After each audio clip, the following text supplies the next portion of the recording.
안녕하세요 해야 되는 거야? 안녕하세요. 안녕하세요.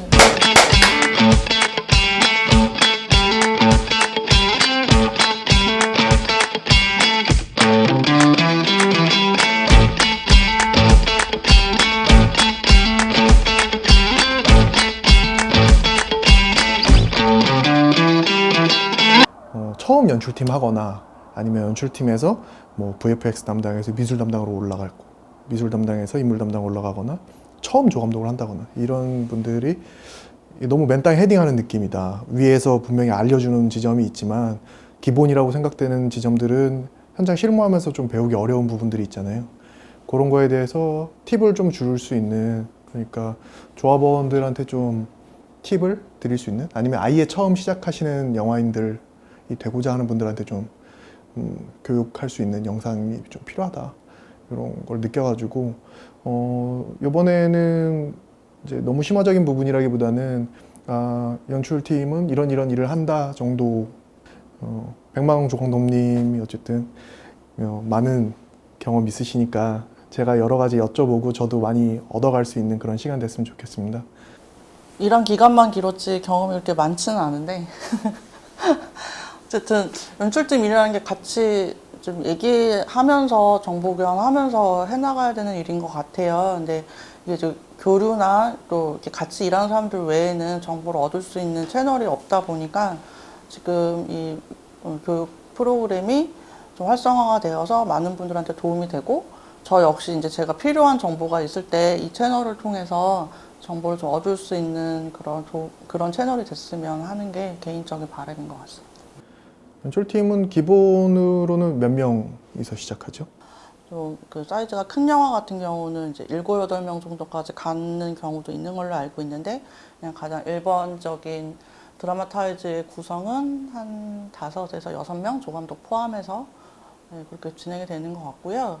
일단 연출팀의 기본 구성에 대해서 잠깐 말씀을 드리면, 옛날에는 뭐 막내라든가 퍼스트라든가 세컨이라든가 하는 그런 약간 경력 차이에 따른 뭐 네임 같은 게 있었는데, 요즘은 이게 기본적으로 어느 부서의 담당, 어느 담당이라는 쪽으로 좀 많이 나눠서 얘기를 하고 있는 상황이고, 기본적으로 이렇게 보시면은 VFX 담당, 인물 담당, 그다음에 공간 담당, 스크립터, 이렇게 크게 4가지 담당 구분으로 진행되는 게 보편적인 것 같아요. 그러면은 연출팀들은 이 현장에서 각각 어디에 이렇게 위치를 하게 되는지, 각자 현장에서 이제 벌어지는 돌발 상황이라든가 연출팀이 진행해야 되는 일들이 있기 때문에 그러니까 한 군데 모였지 않고 다 여러 군데 이제 퍼져 있는데, 지금 보시면 그러니까 조감독은 아무래도 현장을 가장 그러니까 잘 보이는 자리를 찾게 되는 것 같아요.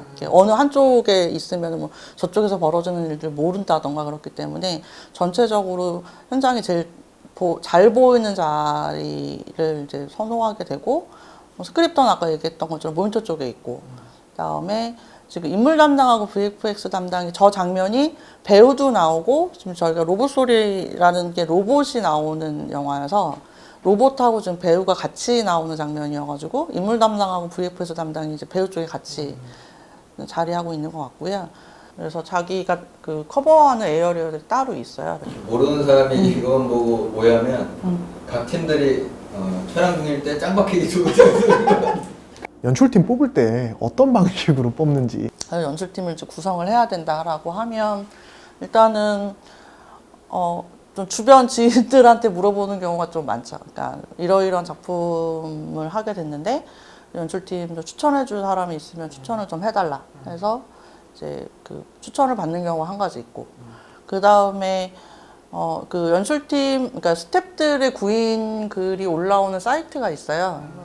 뭐 필름메이커스라는 사이트인데, 그쪽이나 뭐 연출팀 밴드가 있어서 그쪽에 작품에 대한 대략 간략한 소개를 하고, 이러이러한 포지션을 맡아줄 분들을 찾습니다라고 해서 이제 구인 글을 올리고가 이제 가장 보편적인 것 같아서, 그러니까 지인 찬스하고 그다음에 일단 일반 구직 구인 공고. 어떤 점을 주로 보세요? 제가 제일 중요하게 생각하는 거는 구성원들 간의 합이 잘 맞을 것이냐.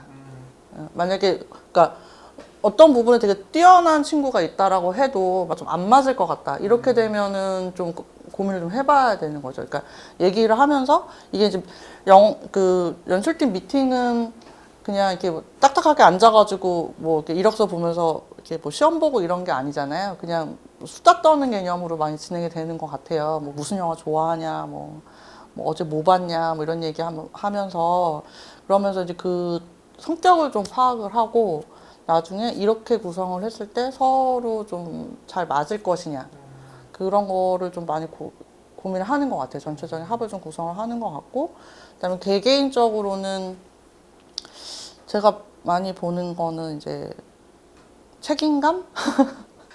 아무리 작은 역할이라도 그 사람이 자기를 해내지 못하면 영화 전체 과정에 문제가 생기잖아요. 그래서 자기가 맡은 일을 좀 책임지고 끝까지 붙잡고 있을 수 있는 성격에 가진 사람들을 많이 찾는 것 같아요. 반대로 성호 씨 같은 경우에는 그러면 어떤 마음으로 지원을 하게 되나요? 저는 면접 보고 들어갔던 적이 이제 한 3번? 네, 2-3번 정도 되는 것 같은데 그럴 때마다 좀 말을 좀 잘하고 싶었어요.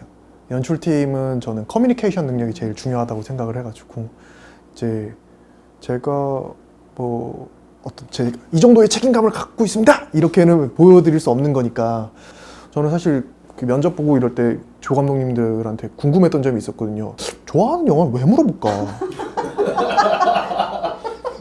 궁금한 아니 내가 사실 할 말이 없어서 그러니까 내가 멜로 영화 좋아한다고 해서 멜로 영화를 잘할 수 있는 건 아니니까 연출팀으로서 왜 여쭤보실까 이게 궁금했었는데 사실 조 감독님 말씀하신 거를 지금 생각해 보면 이제 이렇게 대화를 하는 도중에 이 친구가 어떤 성향을 갖고 있는지 인성적인 부분이나 개성적인 부분이나 이런 게 어떤 거를 갖고 있는지 그리고 커뮤니케이션은 어떤 방법으로 하는지 이런 것들을 알아보시는 거라고 생각이 들었어요. 그러니까 그런 생각도 할 수 있을 것 같아요. 내가 좋아하는 영화를 대답했는데 그게 저 사람이 원하는 장르 영화가 아니면 어떡하지라고 고민할 수도 있는 것 같은데 무슨 영화를 좋아하는지는 사실 좀 상관은 없는 것 같고 영화를 보는 스펙트럼이 너무 얇다. 아니면 이제 최근 영화들을 너무 많이 안 봤다. 이런 게 느껴질 경우에는 조금 걸리는 부분은 있었던 것 같아요. 그러니까 영화를 찍는 데에는 흥미가 있는데 이렇게 영화 자체를 많이 안 봐서 대화가 좀 안 통할 것 같다. 이런 경우들에서는 좀 일하기 힘들 것 같은데 이런 지점은 있었던 것 같아요. 자기소개서 보내라고 하시는 분들 있었던 것 같은데 이전에 했던 작품에서 어떤 담당을 했었고 그걸 하면서 뭐 이렇게 자기가 좀 기억에 남았었던 일이나 그러니까 자기가 이런 거는 재밌게 잘했고 이런 부분은 좀 부족했었다라는 부분을 써서 보내주면 좋을 것 같고요. 그다음에 만약 경력이 없는 경우에 또 이제 뭐 어쨌든 제가 영화 작업을 하면서 어떤 부분을 재밌어 하고 앞으로 어떤 부분을 좀 배우고 싶은지 정도로 써주면 될 것 같아요. 이게 다른 파트하고 얘기를 하는 경우가 되게 많기 때문에 좀 기본적으로 간략하게 자기가 하고 싶은 얘기를 잘 전달하는 사람인가를 위주로 보게 되는 것 같아요. 저는 면접 때 정장 입고 온 친구도 본 적 있어요. 얘기 들은 적 있어요. 네. 그래서 전 본 적이 있어요. 아 진짜요? 네. 저는 이제 제가 직접 들은 건 아니고 정장 입고 온 친구가 있었는데 진짜 전 사무실에 있는 사람 다 쳐다봤다고 그러더라고요. 근데 말씀하신 것처럼 자기소개서랑 같은 맥락인 것 같아요. 옷도 이제 자기를 표현할 수 있는 도구 중에 하나니까 내가 이런 사람이다. 나는 정장에 맞는 사람이다. 라고 생각하면 정장 입고 올 수도 있겠죠. 입고 오지 마시길 바랍니다. 아는 연출팀 친구들이 어디 가서 미팅하고 왔다 그러면은 야 니네 뭐 이렇게 작품에 대한 기본 정보 있잖아요. 니네 뭐 예산은 어떻게 된대? 뭐 캐스팅은 됐대? 뭐 그런 거 물어보면은 그런 거 못 물어봤어요 그러더라고요. 근데 자기가 처음 하는 사람이든 아니면 좀 작품 하던 사람이든 간에 작품에 대한 기본적인 정보는 만약에 조 감독이 먼저 얘기를 해주면 좋겠지만 그렇지 않다라고 하면 궁금한 걸 좀 물어봤으면 좋겠어요. 그러니까 언제부터 촬영에 들어갈 생각이고 그다음에 그리고 저는 기본적으로 연출팀은 시나리오를 보게 하거든요. 면접 시에요. 네, 시나리오를 보게 해요. 그래서 네, 이제 시나리오를 뭐 보안상 안 보여주는 영화사도 있긴 한데 기본적인 내용이 어떻게 되는지 정도는 좀 알아야 네, 뭐 이거에 대해서 그러니까 조 감독도 이 연출팀 친구랑 저 친구랑 일을 하는 게 좋을까 안 하는 게 좋을까를 고민하는 것처럼 미팅을 보러 가는 내 자신도 이 작품을 내가 하는 게 좋을지 안 하는 게 나을지에 대해서 판단을 했으면 좋겠어요. 단순히 뭐 뽑아주면 감사하겠습니다 이런 거 말고. 그래서 그런 부분들은 조금 적극적으로 물어보셨으면 좋겠다고. 좀 얘기가 계속 길어지는데 제가 제일 중요하게 생각하는 거는 시간에 맞춰서 오느냐예요. 약속한 시간에 정각에 오느냐, 1분 늦게 오느냐, 5분 전에 오느냐 이런 거 봐요. 맞습니다. 네. 그래서 그러니까 미리 오는 것도 별로 안 좋고 늦게 오는 것도 안 좋고 사실 그냥 이렇게 정확한 시간에 오는 게 제일 좋고 만약에 처음 가는 장소여가지고 시간 계산 잘못돼서 늦을 수도 있잖아요. 그러면 꼭 늦을 것 같다고 연락을 해주는 게 되게 중요해요.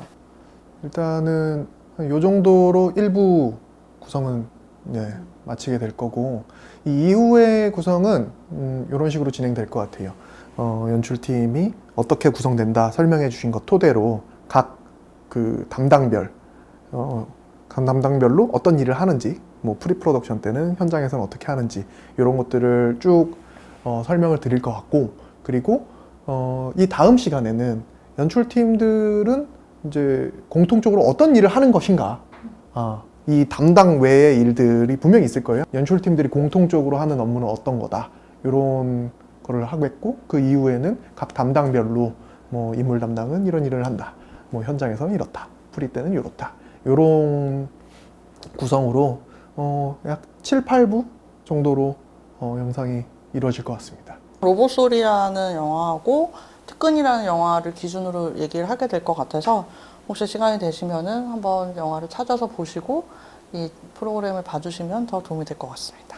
여기까지 연출팀 박성호였습니다. 네, 백마강이었습니다.